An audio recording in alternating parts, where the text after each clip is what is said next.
بسم اللہ الرحمن الرحیم۔ السلام علیکم ناظرین، کیسے ہو آپ؟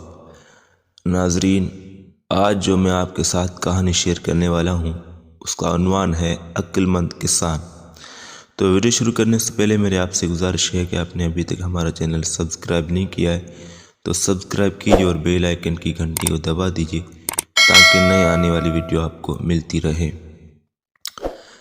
بھارت میں حیدرآباد دکن سے 7 میل دور گولکنڈہ نامی ایک شہر ہے، جہاں ایک کسان اپنے کھیتوں میں بیج بو رہا تھا۔ صبح کا وقت تھا، علاقے کا نواب سیر کرتا وہاں سے گزرا۔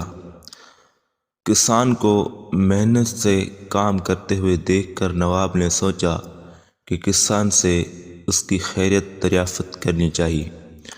وہ گھوڑے سے اترا اور کھیت کے کنارے پہنچ کر کسان سے پوچھا، کیوں بھائی، کھیتی باڑی میں تم اس قدر محنت کرتے ہو، کتنا کچھ کما لیتے ہو، کچھ فائدہ بھی ہوتا ہے یا نہیں؟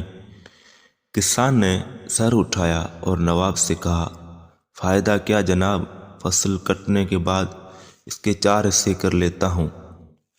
نواب نے پھر پوچھا، اچھا تو ان 4 حصوں کو خرچ کیسے کرتے ہو؟ کسان نے جواب دیا، ایک حصہ تو حکومت کی ٹیکس میں چلا جاتا ہے، دوسرا حصہ قرض چکانے میں ختم ہو جاتا ہے، تیسرا حصہ ادھار دیتا ہوں اور باقی چوتھا حصہ یوں ہی لٹا دیتا ہوں۔ نواب کو کسان کی یہ عجیب و غریب باتیں سن کر بہت تعجب ہوا۔ حیرت سے پوچھا، تمہاری باتیں میرے سمجھ میں نہیں آئیں، صاف صاف بتاؤ، تم قرض چکاتے بھی ہو اور دیتے بھی ہو، ایسا کون سا قرض ہے جو ہر فصل پر ادا کرتے ہو اور پھر بھی ختم نہیں ہوتا، اور وہ کون ہے جسے تم ہمیشہ قرض دیتے ہو اور پھر ایک چوتھائی رقم تم یوں ہی اڑا دیتے ہو؟ کسان نے جواب دیا، جناب بات دراصل یہ ہے کہ میرے والد نے ایک ساہوکار سے رقم ادھار لی تھی، والد کے مرنے کے بعد اس کا سود میں ادا کرتا ہوں، ایک حصہ ٹیکس دینے کے، دوسرا یہ ادا ہو جاتا ہے، اور تیسرا حصہ کسے ادھار دیتے ہو؟ نواب نے پوچھا۔ کسان نے کہا، یہ میں اپنے 2 لڑکوں پر خرچ کرتا ہوں تاکہ بڑھاپے میں وہ مجھ پر خرچ کرے۔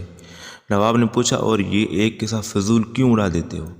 کسان نے کہا، میری ایک لڑکی بھی ہے، آپ کو پتہ ہے کہ آج کل جہیز کے بنا شادی نہیں ہوتی، اور جہیز ایک فضول رسم ہے، چوتھا حصہ اس کی جہیز کے لیے رکھتا ہوں، میرے نظر میں یہ رقم لٹانا ہی ہوا۔